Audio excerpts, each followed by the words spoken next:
Don't sleep on the impact of tonight's Pisces new moon.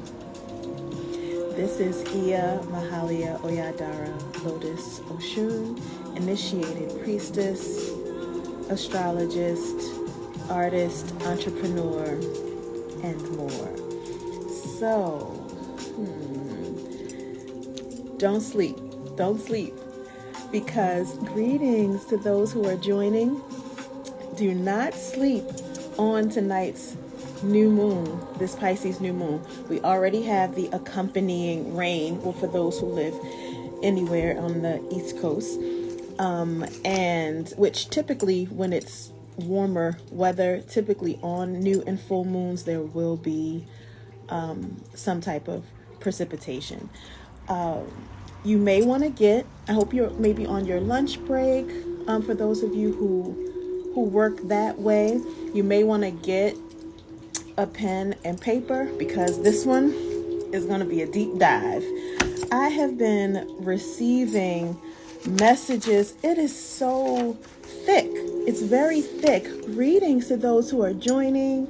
It's so thick. This Pisces season is so thick and so dense with material, like for it to be like so underwater. It is so thick and so dense. And well, I guess that makes sense. So like, where do I start? Good God. Okay, so so I'm going to be referring to I have my laptop here also, so I'm going to be referring to things. I'm just going to let myself just go all the way in with the things that have been coming, and I'm going to be checking things off. You're going to be seeing me in this cute little book, which technically is my dream journal, dreams, Pisces season. So let's start with the fact that there is something about this industrialized living. For those of us that are on the Western Hemisphere, we experience it a certain kind of way, and not you all know what I'm saying. It is very distracting from our mystical and soul selves. Very distracting. So I noticed that we really, like, from one thing to the next, we aren't connecting in our perception. We're not connecting and being aware of our own process, our own healing. We're not tracking our own development, our own progress. So if we're not connecting things because we're busy tending to so much that capitalism inflicts on us, then we can really be unaware of ourselves. And so with Pisces, it really calls us in to the unconscious, so that which is not being expressed but is very much alive and being felt and operating underneath of everything else that is out in the open and that is expressed, to the subconscious. Well, so the unconscious, I'll say, is like what we're unaware of, like very much unaware of, and then subconscious, which is operating more underneath, both operating in the unseen, one more unknown than the other, but no less powerful. Greetings to everyone who have joined. So no less powerful. And so we're in this year. Last year was 2024. That was an 8 year. That was a dragon year. That was intense. And now we are in 2025, which is a 9 year, if you add 2025 up. And then we're in the Chinese year of the snake. And the snake, I was looking at what they would say the snake correlates with in the astrology, the so-called Western zodiac, and they would say it correlates with Scorpio, which is so interesting because the feeling definitely well, when we think of the snake, we don't think of a snake wanting to be observed. It's literally moving, and it wants to be in unseen areas. Greetings to everyone. The snake does not want to be observed. It does not want its movements tracked, right? And so when we also think of greetings, when we also think of Scorpio and we think of a scorpion, we know scorpions do not want to be out in the open. I saw this thing one time at a pet shop, and the scorpion was in a tank, y'all, and there was nothing else in this tank. Maybe it was something underneath, like some kind of, I don't know, gravel or something. And this scorpion just had to be there with nothing, that it could be in the shadows. And while people just all day long walked by looking at this thing, I was like, this is not giving what this being would prefer to be in, this sentient thing, right? So Pisces, so now when we talk about Pisces, this year of Pisces, it's already felt like that. Definitely feeling like being more like in the cave, in the womb space has definitely felt like where it's at. And people definitely feel a particular kind of sensitivity. And when you think of the way that a snake's whole body is perceiving, I mean, our whole bodies are also perceiving, but the kind of magnetism and the impulses that snakes are picking up with their whole bodies, it feels like we are feeling that kind of sensitivity. So we go from dragon to snake, dragon year, snake year. But what I noticed is that the other day on greetings. Okay, let me see what you're saying. Greetings. Thanks for playing along, interacting. The scorpion was not intended to. Right, exactly. You got it. So on 2/25/2025. So I looked at that, I was like, wait a minute, I feel like we need to say something about 2/25/2025. And when we add that up, it equals 18, which is actually a 9. And we're in a 9 year right now. So it's giving that there was a certain punctuated moment that like furthered the descent into this 9 year energy. 9 is about endings. It's about wrapping it up. Okay? 9 is about, wrapping this up.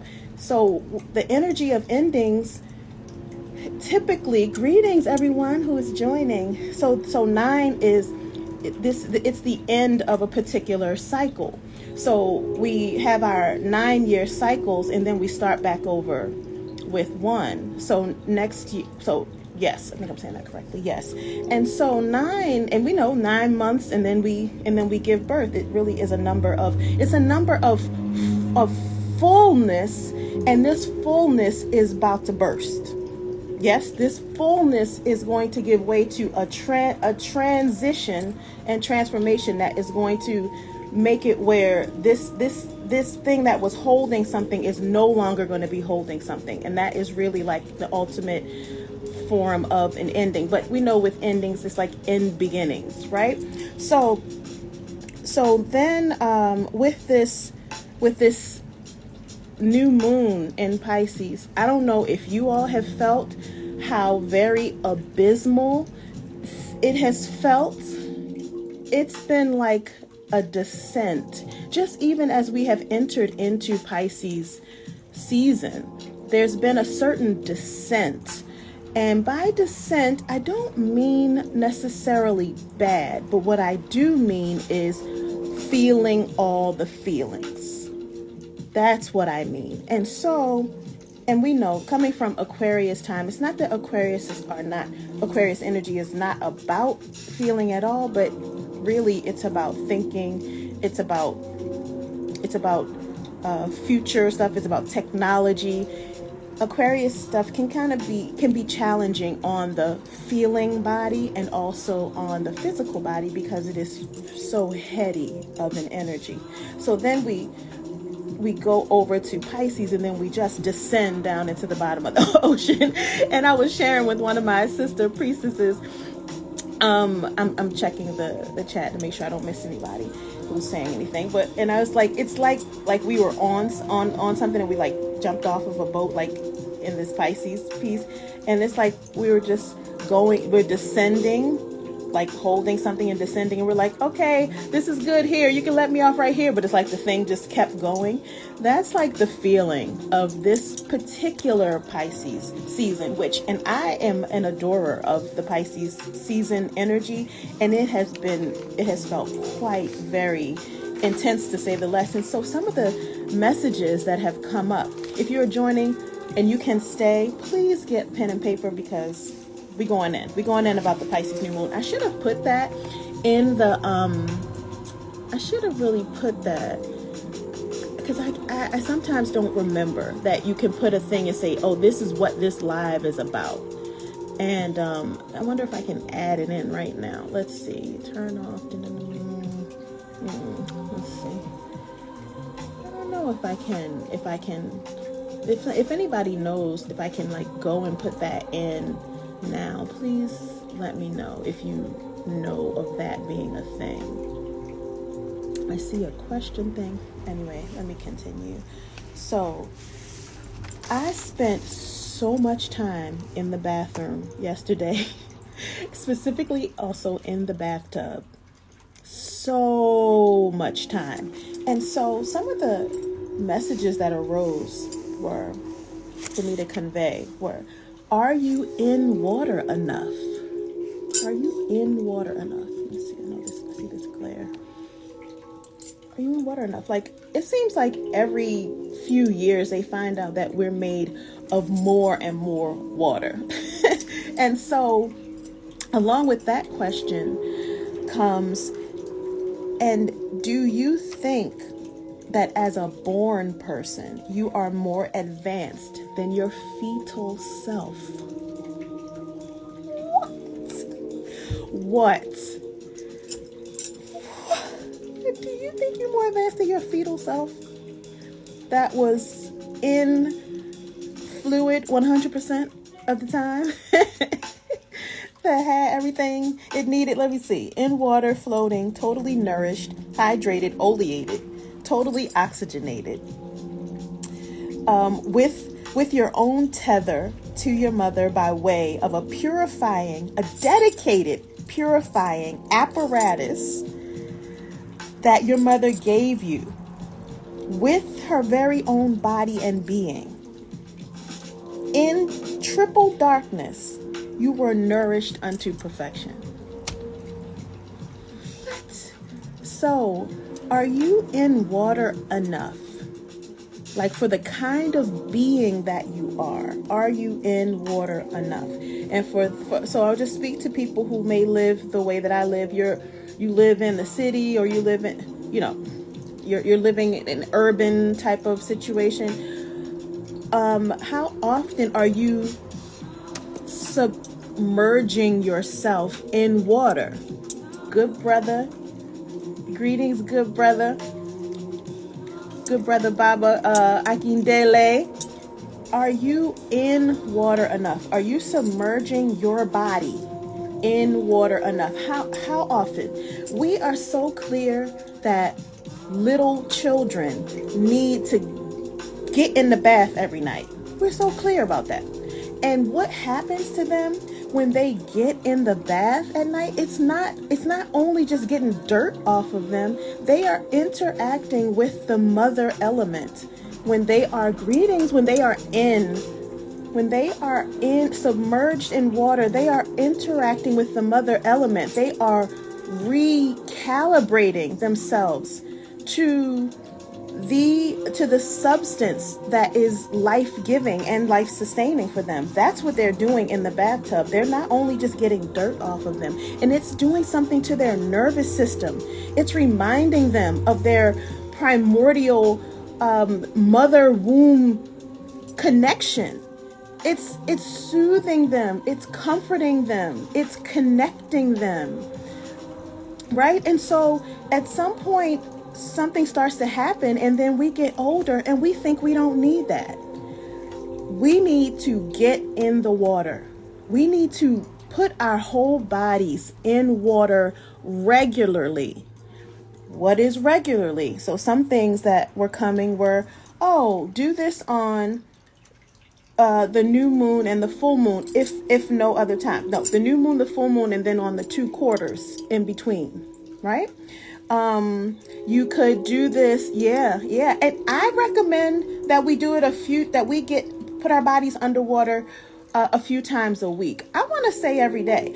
I really want to do some kind of like group thing where we track our progress and how we feel through like some successive days of bathing and putting our bodies underwater. I really want to do something like that. And also along with, are you in water enough? Also, are you, okay, so let's see. You have been compelled to do it every day. Yes, exactly. And so, so water, being underwater, and also so many of us, our living environments. Yes, a great practice, right? And and also when we talk about the various botanicals and minerals and things that we can add to this water so that we are either cleansing or replenishing ourselves. But for sure, it is known that getting in salt water, the way that releases energy off of us and clears off things from our spirit and energy body. But that can be, it can be, yeah. Oh, listen about black rock salt now. Don't get me started about black salt. Yes, cleansing, diffuse the energy. Yes. Oh, that black rock salt is funky-licious. You understand? That's, them minerals in there be hitting. So, but we can put the things that we can put in bath. We can put, and if we have the kind of thing where the herbs would clog up the thing, we could put them in a satchel, in a cheesecloth, in something, and put the herbs in there and let them steep in there like we do with teas. We can do color baths. I was thinking recently about a green bath for heart chakra, like just toss a bunch of spirulina in that sucker. Right? And then we could do a red bath for the root chakra, and then toss some beet juice and some hibiscus and things in there, right? For a yellow one for solar plexus and things, and toss some turmeric and some such in there. And so much. Yep, and strain it in a tub. Yep, let it steep in your coffee maker. Exactly. Yeah, it's spirulina, right? Let me know. Hit me back about how that goes if I don't do it also first. So the bath, and also peep this, y'all. The environments that we live in. Do you have humidifiers running all through your home? Like, who do you think you are? You think you made a 70-something% water and you don't need to be in water? So many people that come into my home temple, they are just like, oh my gosh, because it smells like this and it looks like this. What they don't realize, okay, peace, good brother, maybe you're going. What they don't realize, we got to get up soon. What they don't realize is that what they are soothed by on a molecular level is by the humidity in my home. So that, and I have at least three humidifiers operating at all times. I can feel, yes, alchemy. I can feel when it feels dry in my son. And when I'm out of the house for an extended period of time, depending on the environments that I'm in, it really can feel like I'm a fish out of water. It can really feel like that to me. And people, y'all are walking around living lives dry, and you gotta constantly be putting stuff on, and constantly, like, we need a certain amount of water in our environment. And so people who live in those environments that are closer to the sea and closer to, there is on a very fundamental level, there is a way that they are simply soothed. There's something about their human vessel that is like, and so you deserve that. You deserve that in your home environment. Now, you also will have to clean those humidifiers. You will need to do that. You will not be able to just run them into eternity and don't have a practice around cleaning them. So you might as well just get your, like on the new moons, clean your humidifiers. Do it on a something that you know is coming. You know the new moon is coming. You know that's natural. So on the new moons, clean your humidifiers. So there's that part. So look at. Okay, we're not submerged in water enough. We don't have enough water happening in our living spaces, and then we are cooking all of the water out of our food. We're cooking all of the water out of the food. That's what when we are. Of course, when we're frying, of course, when we're whatever, various things that we're doing. And if we're not yes. So we are dehydrating our own selves by putting such dried things and dehumidified things into our bodies. So when we do things like when we do our raw things, now we are letting the water that the divine has in that thing get into our bodies. When we are having our soups and stews and things like that, then the water from those things do get to stay in there. When we steam things, the water stays in there.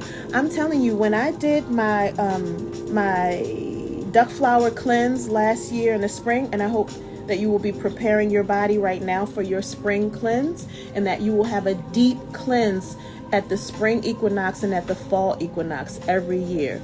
A deep cleanse. Not that you won't cleanse at other times, but you will cleanse deeply at those times.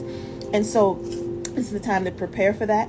But last year when I did my duck flower cleanse, which in Belize we would call contribo, and I didn't realize those were the same things. Super bitter, it purges. I felt like I needed to vomit. Vomiting is a kind of cleansing. There's no way we could think that we are to do like this our whole life long and that there's not something medicinal about bringing that stuff up here. There are some cleanses that they may clear the middle and the bottom of the GI tract, but there could be stuff up in here that is not going down there, and so that's why we bring it up and we purge it up. And I've felt some kind of way about vomiting. I mean, it's not like who enjoys it, but there's something medicinal about it. And so last year I did that cleanse, and I'm telling you that ever since then I felt so sensitive to how much water is in food. Like where I usually would just toss something in my cast iron pan real quick and just toss some coconut oil or some olive oil or something in it, I felt like I wanted to instead steam something, and I felt sensitive to how much water was or was not left in the things that I was eating. And that's the beauty about cleansing and detoxing, is because then our cells get to get the muck off of them, and they get to be in their natural radiance and intelligence. And that's the thing. If we cleanse and detox, we will not desire the same things that we desired before. And that's why those bugs don't want us to cleanse and detox. They know that they going down if we do that. So water. Are we in water enough? Do we have enough humidity, healthy humidity, good humidity happening in our living environments? Also spritzing yourself, please. I will spritz myself in a minute. So I keep something with me so that I can because we go to these government buildings, we go to libraries, we go to whatever, and it's just dry in these places. It's dry. So I have a mist. I have a rose water mist that I use, and also let's talk about the fact that if we keep these our nostrils and those hairs moist, it helps to keep various pathogens from getting into our bodies, into our lungs, and into our bloodstream. So it actually protects us when these things stay as moist as they can be. When they're dry, then stuff is just flying down our nostrils and into the body, into the bloodstream. Dangerous. So so water, and then they so our daily water practices, our cyclical water practices, and then let's go to this one. So I'm gonna put a check mark by that one. Okay, are you in water enough? We talked about that. My Virgo rising kicking in. She's like, girl, I kicked in. I ain't never go nowhere. I don't go nowhere. So then the question for this Pisces new moon, during this year of the snake, during this 9 year. See, stay connected. Don't let this system have you disconnected from what's really going on. What's really going on even with you. Like, but you know what's going on with these projects at work, or these whatever, or what's something going on TV. Speaking of interacting with electronic devices, these cellular ones, they also snatch hydration from us. They cost us some of our water. So there's also, so let me not get off of the water, because the kind of water, be thinking about, Pisces is such a permeable energy. Pisces is highly subjected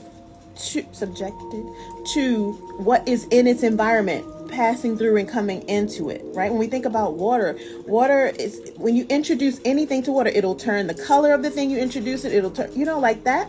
Now, and Pisces has that permeable membrane energy, which makes it highly susceptible to any and everything. And so, what was I saying that to say? I'll go in so far, so deep sometimes. I'm like, okay, where am I now? Okay, so I was getting ready to get off of water. Oh, the kind of water that you're taking in, like, be mindful of it. Even when I talk about us being in the bath, make sure you put something else in that bath along with this municipal water to have it be purified a little more for you. Okay, you're still here. Okay. Thanks for being with me. So put something in your bath that offsets the kind of impurities that can be in municipal water. It would be wonderful if you can bathe in natural water. That would be wonderful if you had well water that came into your house. That is just like, right? But when we get to the seasons where it's easy, temperature wise, to be in things like lakes, rivers, and in the sea, like, put your body in water, right? So those things. And when you're with the water that you're drinking, because so many of you are on this water drinking thing, and I have to tell you, it is a fad. The problem is that I'm gonna check out what you're saying. The problem is that we've been finding that we really are like fruitarians, and the fruit already comes cooked, is ready for us to eat, loaded with water. And so the way that we eat, we're not eating in a way that is harmonious with these terrestrial bodies that we're in. And so we are costing ourselves water by what we're eating, and then that's why we're making up for the water by being on the water fad. Like, I drink my water. Well, you better if you eat McDonald's and you eating fried chicken and cheesesteak subs. Like, but if you ate food that was not robbed of water, then your natural water stores would not be being compromised. So let me read what you're saying here, honey. So Chloe, be blessed.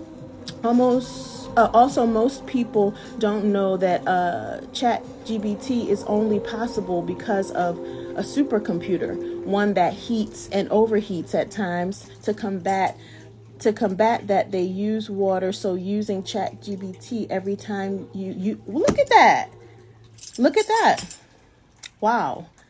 I did not know that, but that is so interesting that it actually heats and then requires water. Well, guess what? So do we when we interact with these artificial things. It's not benign. It's not like, oh, I just interact with this and it's not costing me something. No, no, no. It's costing us something. It's costing us something. So thank you for sharing that, Chloe. So about the kind of water that we take in, I have gotten to the point where I am now drinking solely coconut water, and then when it's watermelon season, I'm eating watermelons because nectar of the goddesses, right? And as far as I'm concerned, please take notes, please jot this down. I've decided that watermelon is the coconut of our it's the coconut of North America. That's what I decided. So coconut trees don't grow here readily, but we got coconuts. I mean, we have watermelons. So I'm like, So and then also I decided that peaches, greetings, welcome, peaches. Peaches are the mango. Somebody talk back to me. Peaches are the mangoes of North America. That's what I decided. Watermelon and peaches. That's what I decided. So I'm drinking coconut water, which, I mean, coconut water can be substituted for IV when somebody is hydrated. It can literally be put into them like an IV. So we're not talking about coconut water. We're not having these conversations about the sugar of coconut water. No, we are not having these conversations where people be like in the doctor's office, they talking the madness that they talking. That the doctors don't talk. Some doctors don't talk good stuff, but then they start talking about diabetes and whatever, and then they start talking about coconut water. You keep coconut water out of your mouth, doctor. You keep coconut water out of your mouth. And by out of your mouth, I don't mean out of your mouth, your physical mouth. Drink coconut water. Don't be trying to talk bad about coconut water. That's what I'm saying. Don't do that. Don't do that. So, with all the crazy things that people eat, and then we talk about don't drink coconut. Stop that. So coconut water, and watermelon, right, when it's in season. And what's the other thing? Okay, so, and I have a natural spring. I have a spring near me, but you all probably have springs near you. My dear brother, who was just on, brother Joshua, he put me on to the site that's something like spring near me, like find a spring near me. Child, I go to and it's actually a pipe there. I go there and get this water. I get enough for probably, I don't know if it's for like, maybe for 2 weeks or a month, but it's only 20 minutes away.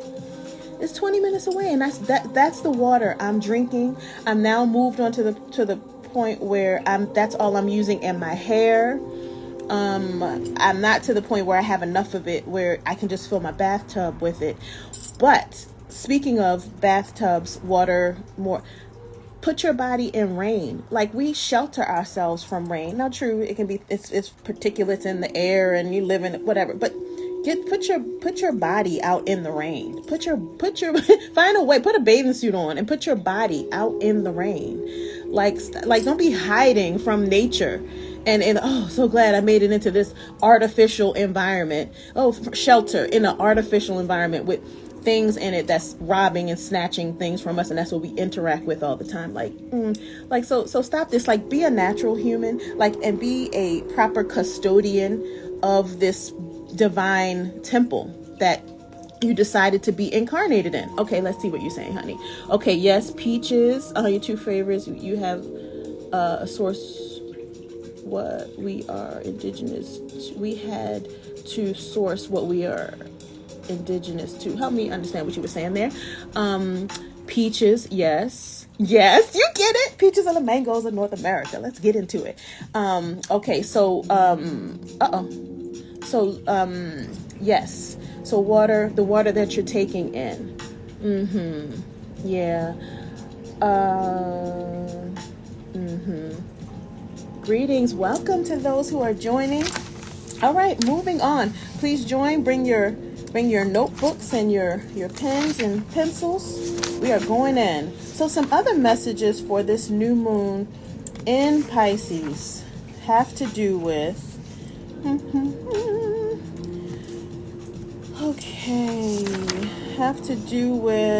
so Pisces in astrology, Pisces is ruled by Neptune, and they together rule the 12th house, which talks about subconscious, unconscious, talks about the unseen. It talks about isolation and solitude. Okay, I'm looking at what you're saying. Okay, as far as the fruit, set the bar so high, and a lot of people think they lack because they can't go get trapped. Oh, okay. You saying something. You saying a word right there. What's your her noble promise? You saying something right there. It's so true. It's so true. Like, we have amazing things right here. And so tell me this, have you heard the story though about the fact that they destroyed mother trees here so that the trees cannot germinate? What is that word? Whatever that's called, together. And my grandmother talks about how there used to just be fruit growing everywhere, and now that's not the case. That's evil. That's evil. And whoever thought of that and whoever implemented that, y'all are going down. Y'all are going down. Y'all can't be here no more. Y'all are full of fear. Y'all are evil and full of fear. And guess what? It's still not going to work, because we still going to rise, because the Divine Mother still lives.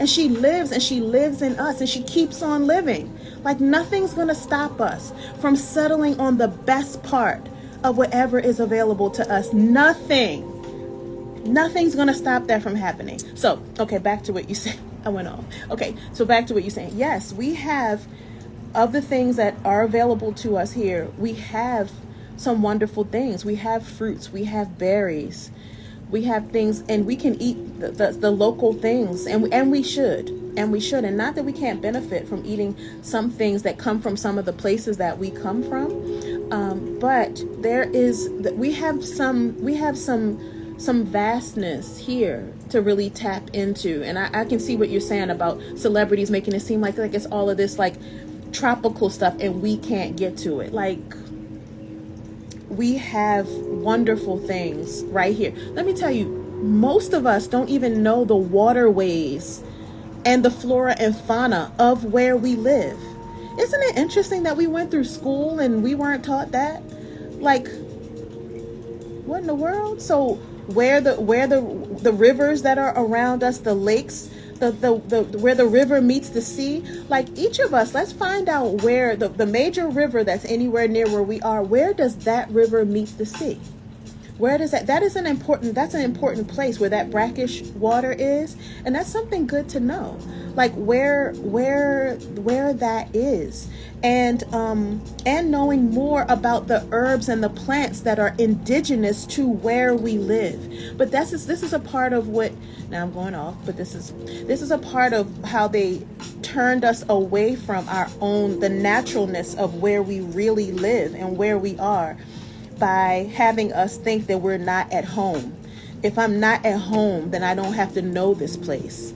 I don't have to get used to this place. I'm going to be looking somewhere else, far off, to go see about being there. And then, meanwhile, all of them are taking our things, along with our wise ways, our plant medicines. Now they looking more indigenous than we look, because now we done bought into the system that their forefathers fed us, and we looking all like sophisticated and whatever. We don't even look natural. We don't even look like our natural selves. Like, if you look back at pictures of our people from like the 70s and the 60s and stuff, like, when there wasn't corner stores everywhere, when it wasn't there was no greetings to everyone who's joined. I'm sorry I'm not seeing everyone or everyone's things because I'm going off. There were not corner stores, and there were not fast food places. People were eating from their grandmother's hands. they were eating at home. It was like slowly but surely these things started being introduced into our environments. But when you look at our skin from when the 70s, our skin and our hair, vibrant, we are so beautiful. And then that just slowly started going down. I'm blessed that my parents and grandparents, they maintained some of our stuff, but I still was at cousin's house and made my way to corner stores and penny cookies and penny candy and freaking dumbness, like, right? And,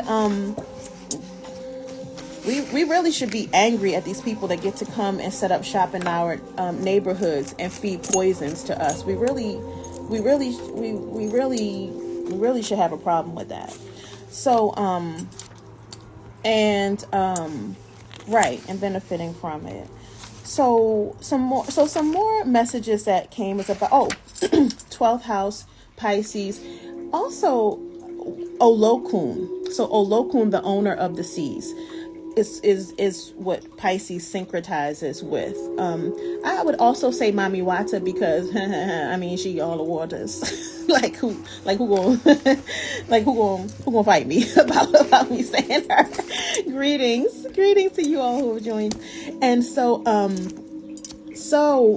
Olokun, owner of the seas, as you know, a deity in the greetings in the Yoruba pantheon, right? And so we're talking about big water, the vastness of the water. We're talking about deep water. We're talking about deep under the water, and so maybe even ocean floor deep when we talk about Olokun and Pisces. What I think is interesting, and when I think of Pisces energy, I also do think of the mist. I think of Pisces energy as something about the watery, like fairy type of mist that is that comes off of bodies of water. That's just that is there for me. And so ocean. So Pisces, ocean. If you go back a couple of posts, right, mysticism. If you go back a couple of posts that I made, I'm going to refer to this info. I made an infograph, and it has all kinds of things that Pisces rules on it. Greetings to you all who are joining. And so I'm going to read those off, the things that Pisces rules, which we're in. And this Pisces new moon is going to come in for those who are in the Eastern hemisphere. Is that what that's called? No, East Coast. Eastern Standard Time is going to be exact today at 7:44 p.m. Okay, so that's when exactly this new moon is coming in. I'll come back to some of we got the planetary pileup is happening, all the Pisces stuff, but also in particular that Venus and Lilith are exactly opposed to each other. We're going to need to talk about that, but we'll come back to that. Please get your pens and paper for those who are joining, because we are going in. So let me go back to this one. I mean, I can call them off, but I just don't want to miss anything. So keywords for Pisces: Olokun, Neptune, owner of the seas, the mystical, the priest, the feet, psychic or psychism, empath, creative, sensitive, mermaid, fashion, art, intuition, unconscious, subconscious, dreams, fantasy, imagination. Also sleeping, just sleeping. But what I would also say is something about the ancestral realm, because when we think about the 12th house being the last house that all of the the astrological houses deposit into, then I also think about where we all deposit into. So I think of things like the ancestral realm, and I think of like Akasha, right? The Akashic records, the what holds everything, right? So so some of the messages that came through were about the ocean, the amniotic fluid, right? That is the ocean. It has been found that the ocean and amniotic fluid have the same composition. So for those of you who can get your bodies into seawater, please do so, like as regularly as you can. And don't be talking this mess about hypertension and seawater. Don't do that. Keep coconut milk, coconut water out your mouth, and keep somebody being and and some salt water. Keep that, okay? Like, would you do something where your eating shifts so that you can be detoxified in the mother's amniotic waters? Like, don't do that. That's how you know how you people would be like, they taking all these medications for something that, oh no, I can't have spinach because you know the vitamin K. Ma'am, you just ate a Whopper. We're not about to talk about you can't have spinach. We're not doing that. Do something else. Let's do it. Let's do this a different kind of way, because this is not. We're not about to do this. We're not about to do this. So so the ocean, and also melodious sound and sonar, right, is what we think of when we think of how the sea creatures communicate. And so sonar, but how are you not a sea creature? Like, how are you also not a sea creature? So one of my teachers, grandmother walks on water, she has been teaching me about the healing vibration of sound in us. Yes, echoes and sirens. Yes, mami wata-ness. The sounds, but guess what? How many of us do not move our vocal cords in melodious ways every day? We just be talking this colonizer's language that is so bastardized and so limited in conveying the depth of who we are. And this is the only way we're moving energy and sound through our bodies. No. So something about arising and just like, even if it's just a hum, even if it's just a hum, but there's letting sound flow through us and fall, and it's massaging us. You feel seen? What you feel seen around?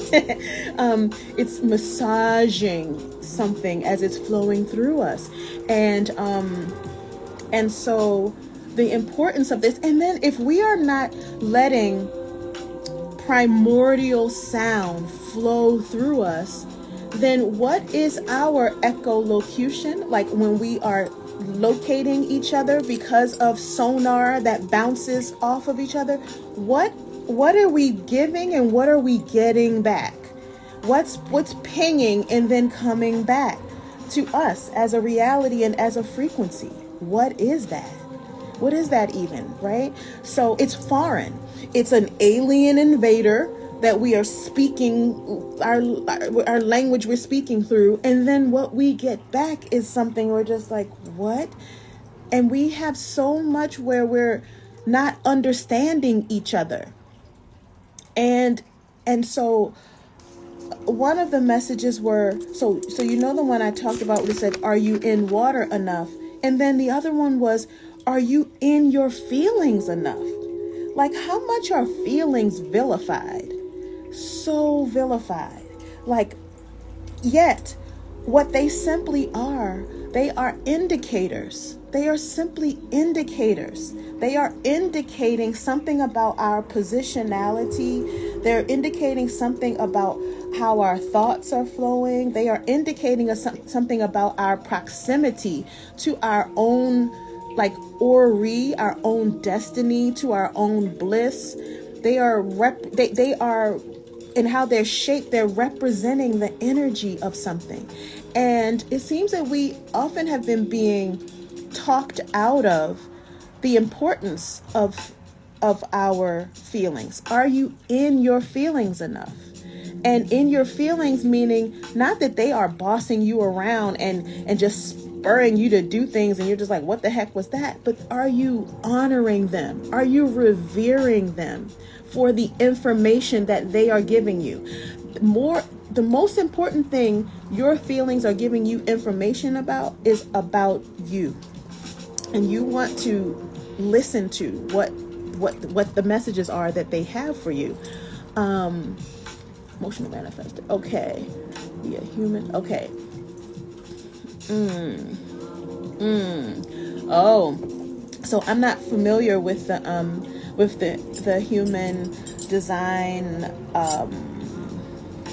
process, but what I will say is that what Spirit has brought to me is that one, love is the highest law of the land, and that Spirit uses our bliss for our very sustenance, for our healing, for our elevation. And so these beings that think we're supposed to be like elevated above of something of our desire or of our bliss and joy, I don't subscribe to that. And what Yeye Oshun has been telling me and showing me is that it's a necessary component. Even those that think that they don't need desire in order to be spiritually ascended, then they are desiring to not desire. It's still the energy of that which we don't feel like we have, or that we are desiring or wanting to be or have. So I can say there's more. I would love to say more about that, but I think that this will be super duper long. But I will put a pin in that. And there's a practice that I call visioning that is about that, and that leads to something that I didn't expect when I started practicing it, which is a certain kind of contentment, a certain kind of inner contentment. I can talk about that another time. All right, so melodious sounds arise and emanate from us. It's Ori medicine. Ori is oh wow, they teach suppression. There's a lot of things that teach that, and for us as, so I'm not to leave out anybody who's born in a body other than a feminine one, but as especially feminine beings, there's a lot of stuff around that is about the suppression of the divine feminine expression in its various forms. And we don't know that we have signed on to and subscribed to them. And then we become one of the best instruments of toxic patriarchy and of suppressing the divine feminine and the great mother's medicine. It's not going to work that we're doing that, but we still become an instrument, some kind of willing instrument of that. So using the body to emit melodious frequency heals the cells and the tissues. So daily practices of that.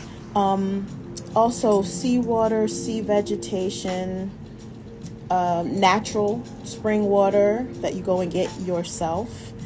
And talked about watermelon water, coconut water, melons, very hydrating. Fear has a frequency. Get off of the fear of frequency. I said a mouthful. Yeah. So fear has a frequency. Get off the frequency of fear. Love has a frequency. Get on the frequency of love.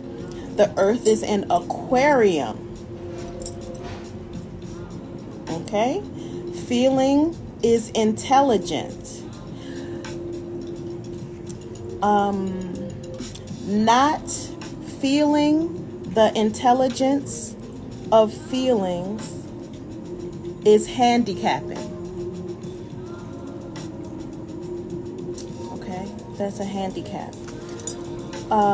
So are you in your feelings enough?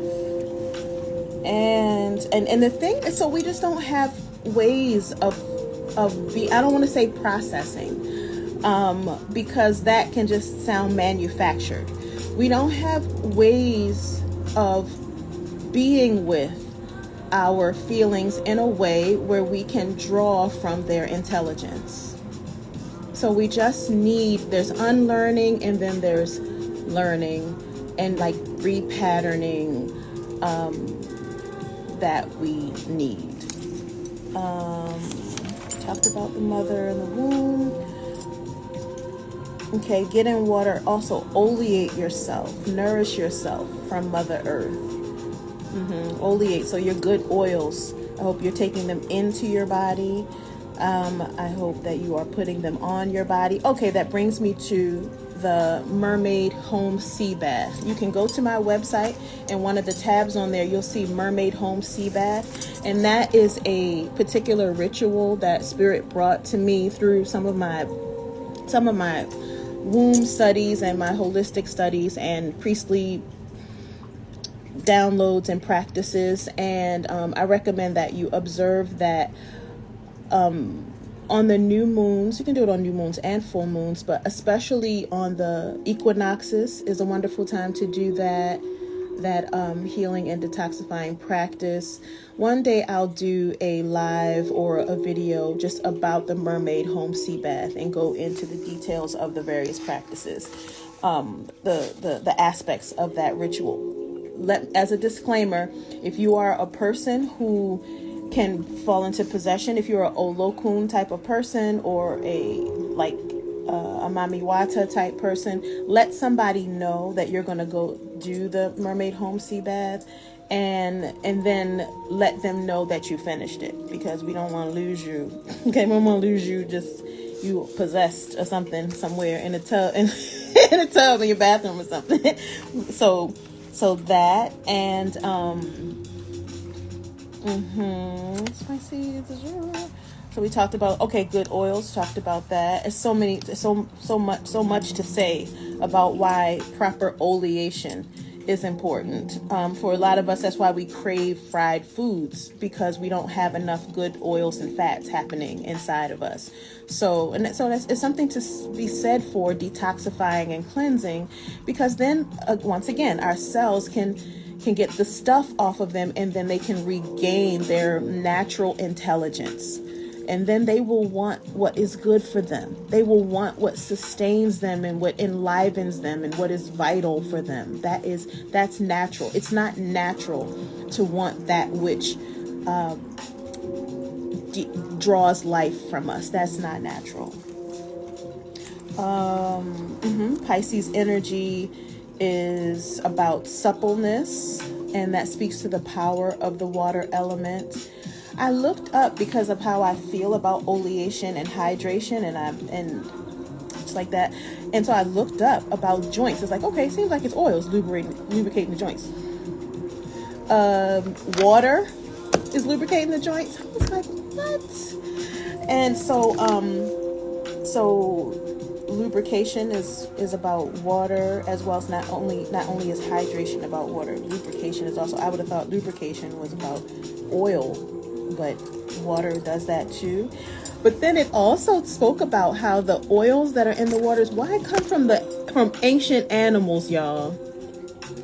From animals that were on the planet. I was like, well, why? This makes sense. So I have a bit of a rabbit hole that I do want to go down, and I'm going to check with some of my other people who like to think and do this, because I'm like, okay, well, where does the oil that's in us come from? And then I looked up, and it said that the oil that's in the water comes from these ancient animals and things from their body. And I'm like, well, where did the oil that was in their body come from? Like, how did it what's this?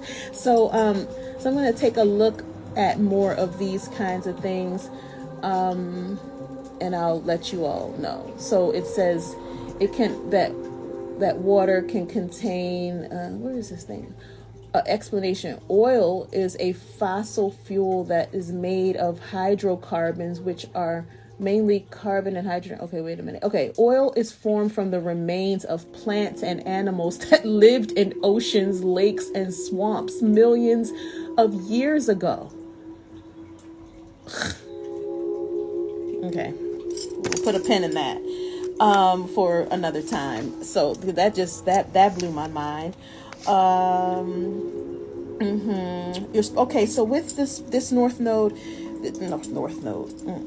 with this new moon in Pisces, you want to observe some kind of ritual. Pisces is about all the spiritual stuff. It's about all the spiritual stuff, the priestly stuff. It's about it's about energy. It's about sound and music. all of these things. It's about those beautiful crystals. So, it's like the color vibration of Pisces is like aquamarine and metallic gold. That's like the color vibration, you see. And so a ritualized use of water is a good idea for this particular new moon. Whatever that could be where you have water and you pray over the water, and then you take it and flick it all around your house, and like sealing your house, okay, with the water.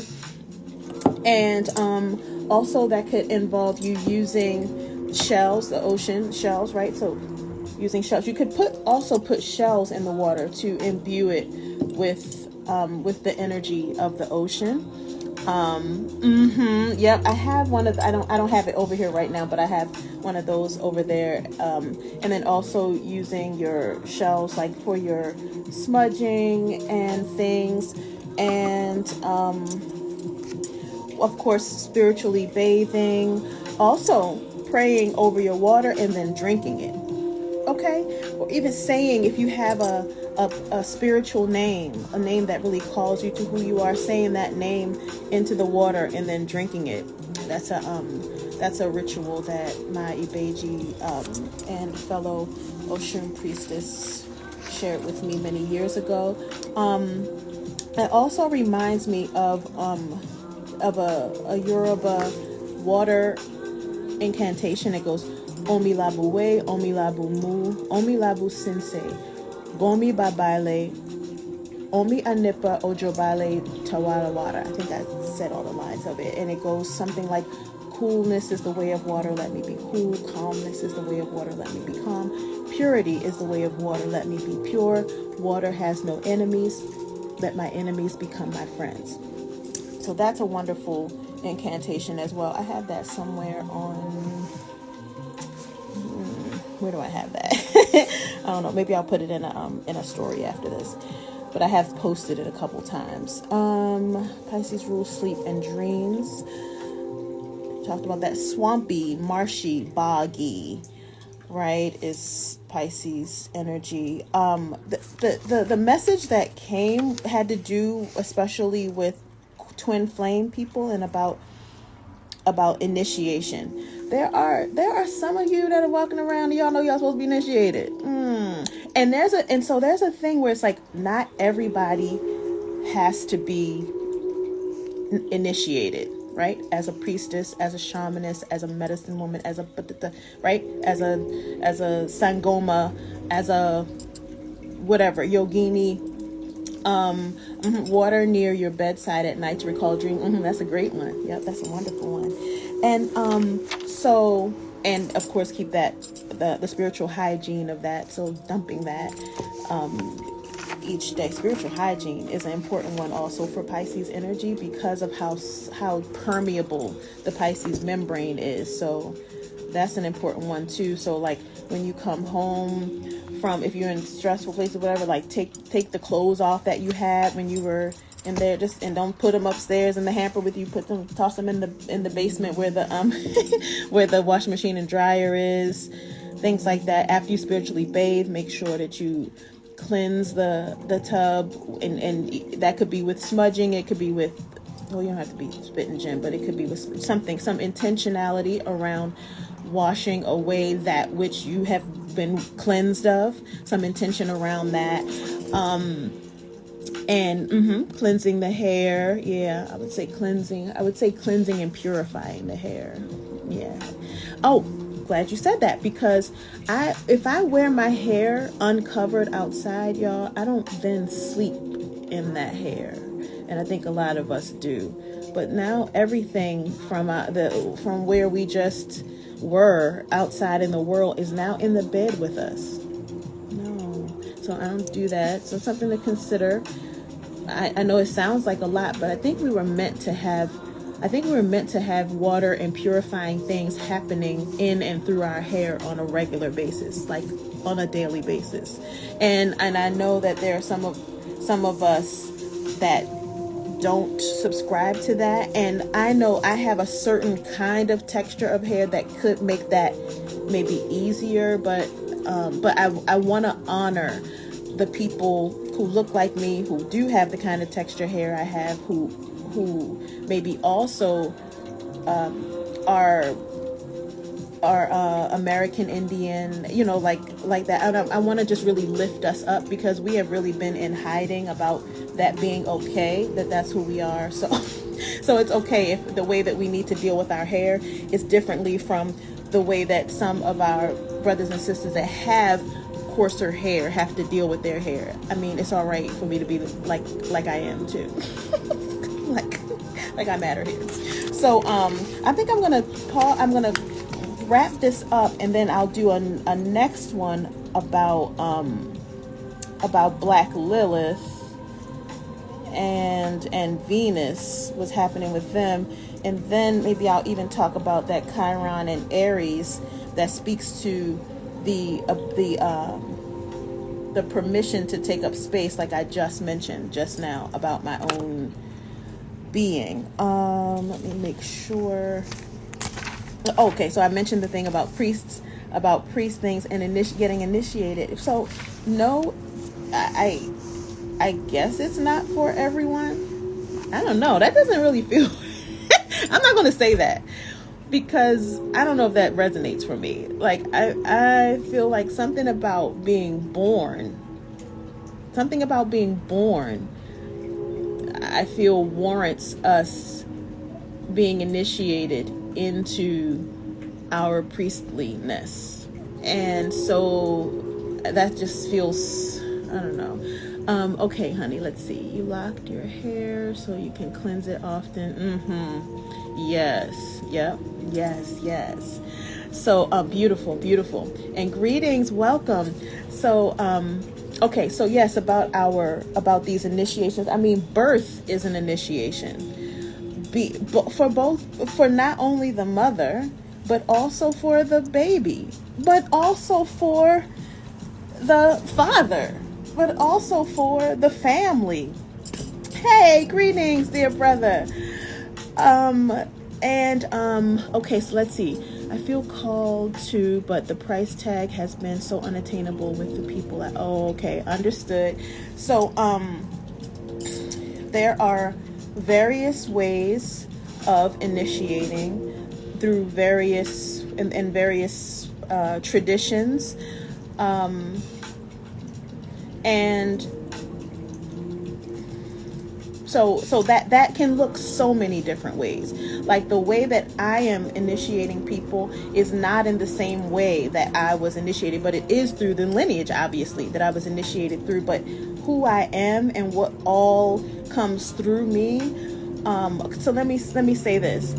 I received my priestly rights through the Ifa tradition, which the Yoruba people upheld and kept sacred, so that it could even still be a thing that I could get my priestly rights through. For so many of us on this side, in Turtle Island, our stuff has been destroyed. And so Yoruba is not my culture. I'm not taking on becoming a Yoruba person. What I am doing is I am saying thank you, cousin, for maintaining the priestly rights so that I could reinvigorate the mysticism of my bloodline in this way. And so what that did was it made available to me what was already in my bloodline. But I being somebody who's born like this, I put myself through what it took to be initiated, which is meaningful, because those of us that come here all gifted and all okay like this, if we won't submit to something, then we're egomaniacs. If we won't submit ourselves to something, then we are puffing up our egos about things. Well, I submitted to that process, and there are elders and witnesses and sisters, other sister ears that witnessed that. They know that I did that. So now what that makes available in me, it makes more of me available to me. And that could be through some kind of shamanic thing. It could be through some kind of, right? I mean, it doesn't have to be that specific one. There are so many spiritual systems and so many ways to initiate. And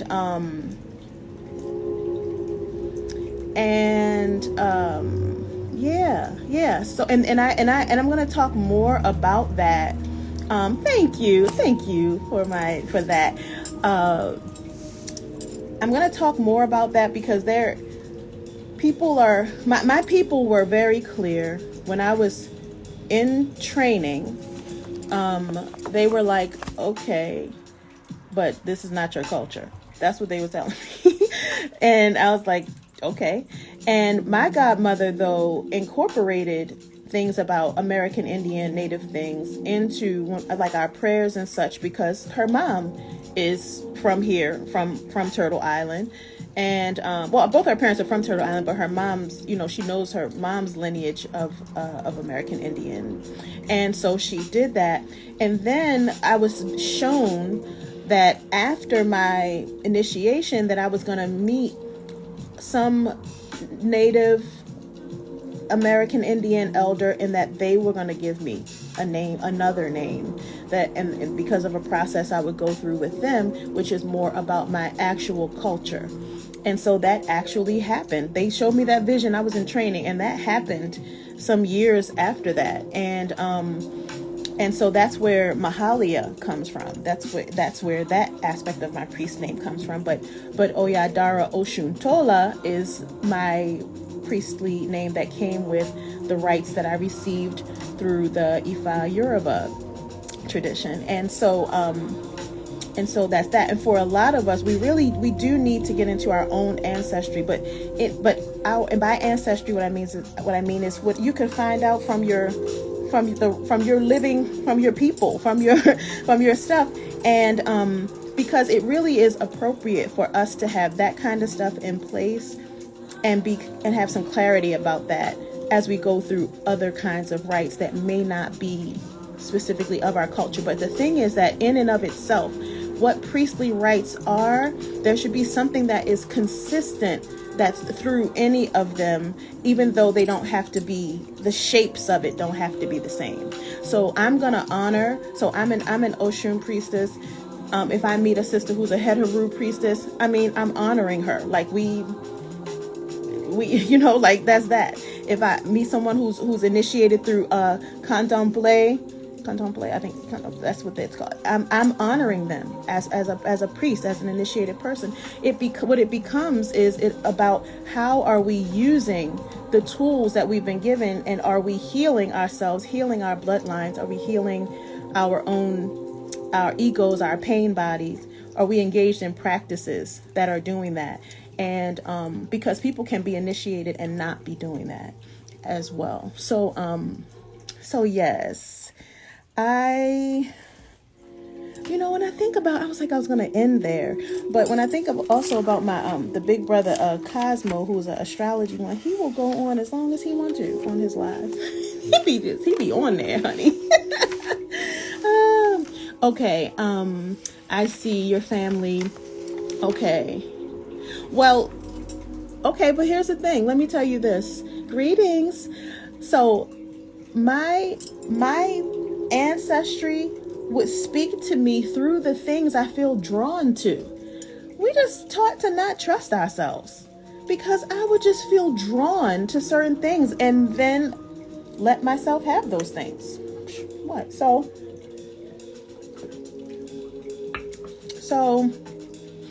I felt, when I was younger, I went to church. My family wasn't even that into church. I went to church, and then I was going to Bible study. I felt drawn to that. Then there was rites of passage locally here in Baltimore City. So, and that's that's an Afrocentric thing. So I went there. There were elders and peers, and that was so wonderful. Okay, I felt drawn to that. Meanwhile, when I would have readings, the elders would be like, so, you know, you got this Native American warrior that walks with you, right? And I mean, more than one saw that. And I was like, yeah, I heard about people keep saying something about him. So he's just being there. Okay. So I'm like, okay. So then one thing leads to another. One of the elders is just like, well, it seems like you're ready for like some kind of priesthood or something. And so I would go to events, to bembes and stuff. Child, slain in the spirit. That's how I was. But I was like that about in church. I felt like Holy Ghosty, you know. So slain in the spirit at these things, and you really don't belong. Y'all don't be going to these bembes and things like, and you don't have nobody with you, and nobody knows who you are, you know. And then you just out there. People, that's not the ideal. Now you can go experience it. But then when you go, if you're gonna go there, and if you by yourself, go see one of them people there that look like because there should be attendees around. You can let them know, I'm not familiar with this. I'm here by myself. I just wanted to let somebody know. You can do something, but it's really not. It's not cute to just be all out, just laying in the spirit everywhere, and nobody knows who you are. Nobody knows how to. It's not. That's not. So, but anyway, that was me, and a lot of us are like that, and so they were just like, you need to get initiated. And so initiation, what it does, it helps ready our temples to be able to hold the kinds of spirits that want to move through us, right? So what was I saying all this to say? Child, I'm going off. So initiations, people getting your culture. And so they're just like, okay. And it's like I would say like my copper blood, my red blood was like boiling. So all of this like back to Africa type stuff that I was doing and everything. And it was like something was boiling in the background. I would talk to my family, and they'd be like, yeah, we Indian. But then, then it was like Cherokee Blackfoot, and it was like, like this. And it was like my people wanted to be known. They wanted to be known, and they were somewhat furious that I was not knowing who I was and that I was home already. They were furious. This has been over the years. Before I heard anybody else talking about this is what they were doing with me. So anyway, I'm saying that to say that your own culture is important. The culture of your people is important for you. And even in the Ifa tradition, they will be like, when you do your ancestor work, it's going to be about like, who are your people? And it's not, and it's not about overlaying onto you people who aren't yours. My students that I initiate, they are in their own, what is the culture, whatever culture is the culture of their people, they need to be in practices around that, learning languages of it, whatever. Like, this is about priestly rites. Priestly rites do not have to have some set cultural thing on them. Priestly rites makes use of the wisdom of nature and the various shapes that she has had throughout our human experience, in our communing and reverence of her. So I remember now we're getting back to something that had to do with you initiating, had to do with your something. I felt a note of it come back when I was just saying that. The sister that said that initiation with the funds to do it. We can talk. You can message me. I also have like a 15-minute that I'll do greetings that I have a 15-minute that I just will offer. Anyone can just spend 15 minutes with me. It's complimentary. You'll see it in my bio. You'll also see it on my website, honeygoddess.love. But I really care about connecting with people who are a few things. One, who are on a twin flame journey. Two, who feel that they need to initiate and just don't feel like they know how to do that, or that hasn't seemed accessible to them. Three, that are consider themselves would be an IJ woman, which is the kind of woman that has always been like too much. Y'all know what I'm talking about.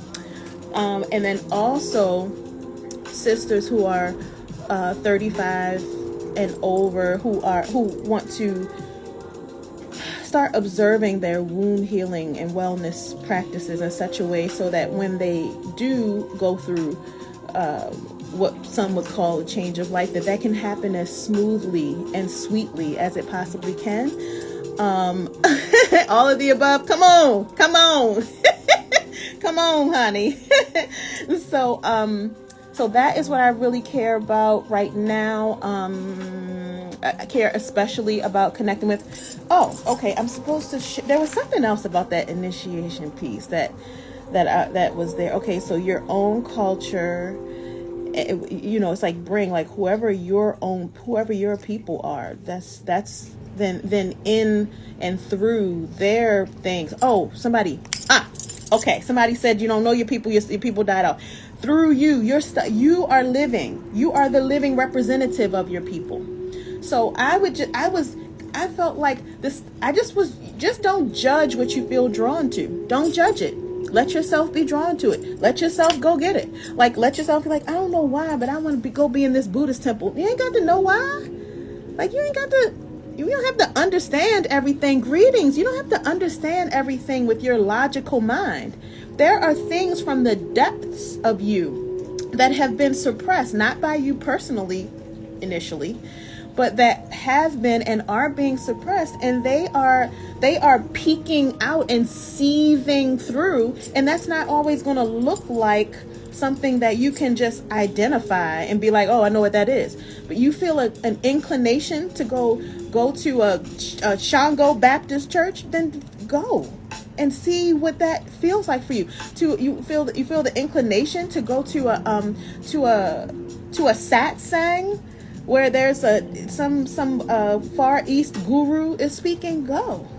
You feel inclined to do that.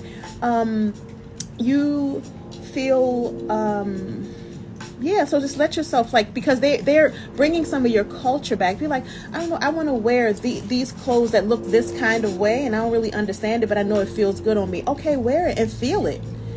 See what it feels like all of this stuff that goes on me. Like, I never had labels for it, but it turns out that there are things in my ancestry that have just been peeking out through me, and I am the one to reinvigorate and reclaim who they were. They are like, we will not die. We will not be suppressed. Like, through somebody who comes through us, we are going to live. And so let your people live through you. Let them live through what you feel inclined to interact with. And I would say when it comes to interacting with certain deities, I recommend finding someone that can help you do that.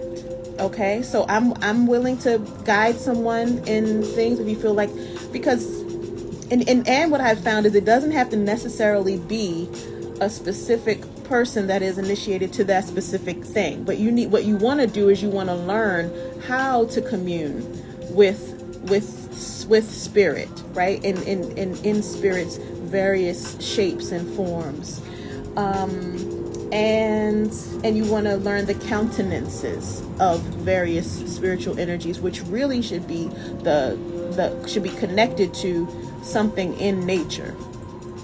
Okay, so so I'm supposed to be talking about fundraise. So I'm currently in midwifery school, which is a beautiful thing, at a Woman's Way Warrior midwifery training, and I am doing a fundraiser. I'm doing a tuition fundraiser. Sure, holla at your girl.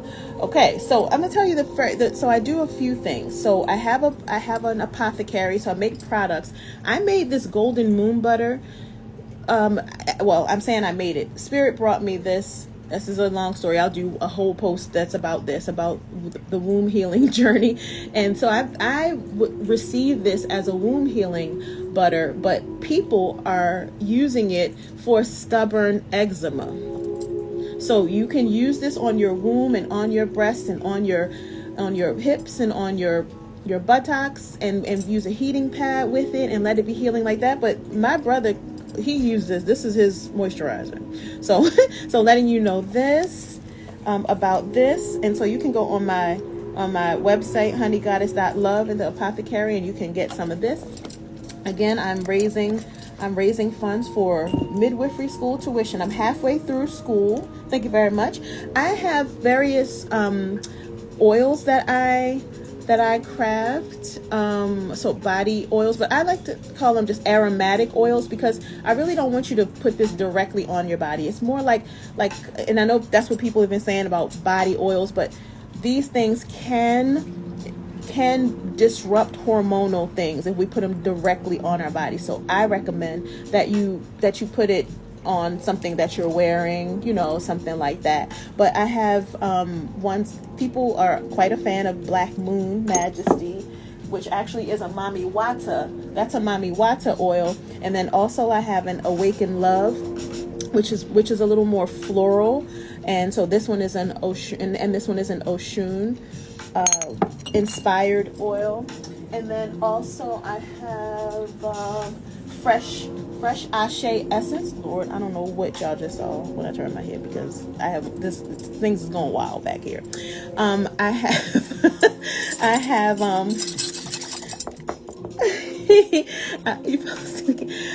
I have fresh Ashe essence, and this one is Oya and Olokun. So this one would kind of go with the energy of this new moon that we're in right now. And then what else do I have? Juju Juice Shall Not Be Named, which has a bit of warmer note to it for those who are interested in that.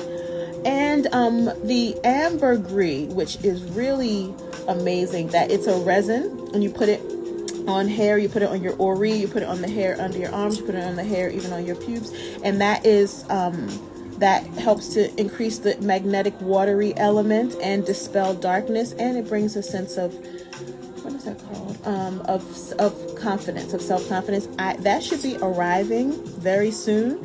You'll see it on my website as ambergris, GRIS, Goddess Blessed Ambergris. You'll see that on there. You'll see each of these on there. I sell them in $10 bottles and in a $20 bottle, I believe. And so then also there are adornments. So I have been designing adornments and wearing adornments for some time. And so these are my Golden Goddess ear dangles. So I make these. Please let me know in the comments. Let me know if you all, or maybe in my inbox, because I think once I post this that maybe the comments will go away. So if you are into this, if you want to order some of these, so I have the Golden Goddess ear dangles, and those are brass. But the first ear dangle that I ever designed was the Yoni Priestess ear dangle. You may have seen people with these on. So that's one. These are not for sale. Greetings. These are not for sale right now, but I'm showing you what they could look like to see if any of you are interested in ordering some, and then I will make you some. And so these are the Yoni Priestess ear dangles, a couple of those. I'm just thinking about my luxury womb wellness beads, which I forgot about, because see, you know what I mean? It's a lot of creativity, which creativity and art is such a Piscean thing as well. I myself am a Capricorn. However, I have very strong Piscean Olokun type energy. So you may have seen people wearing the batik Egungun doll ear dangles. I am the designer of those. Spirit brought that to me that was a lot of years ago. So I'm showing you options. You can just be like, oh, I want some of those. I want a purple pair. I want some of those. I want a multicolored pair. I want some of those. I want, you know what I mean? I want them to be blue. I want them to be like that. And then this one came about recently. I don't know if I gave her a name, this type of, she came about. I'm like, girl, who is you? So I'll see about more of those. But if you're interested in these and would love to contribute to me raising funds to continue my midwifery school education, please do let me know. I also have some ankle bells. I have jade yoni eggs, and I have Shiva lingams. And I have some things on sale. You'll see them at honeygoddess.love, and go to the apothecary page. I have some things that are on sale. I have also some brass faux septums. They're on sale as well. And my Oshun floral water, I need to make some more of that, but that is definitely a bestseller. But anything that you order, you can order whatever is on there, and even if it's somewhat on back order, I will make sure that I get it to you. Back order meaning that I need to make some more. I'll make sure that I get it to you. Yeah, I think we'll pause there. I have a sister friend and fellow Ia, who's going to interpret some tarot cards about this new moon with me, and maybe then is when I'll talk about Black Lilith, Venus, and Chiron and Aries and such, and talk about new moon in visions, which is the feminine version of affirmations. I call them in visions. So it's about receiving versus about putting something out. It's about letting something in. And so we'll talk about that later when we go on a live. I'll go on a live with with maybe a few of my fellow priestesses. But thank you all for rolling with me. I am going to post this as soon as I log off right now, and I will see you all for a broadcast, I think, this evening. Okay. All right. Thank you so much. I'll see you all soon.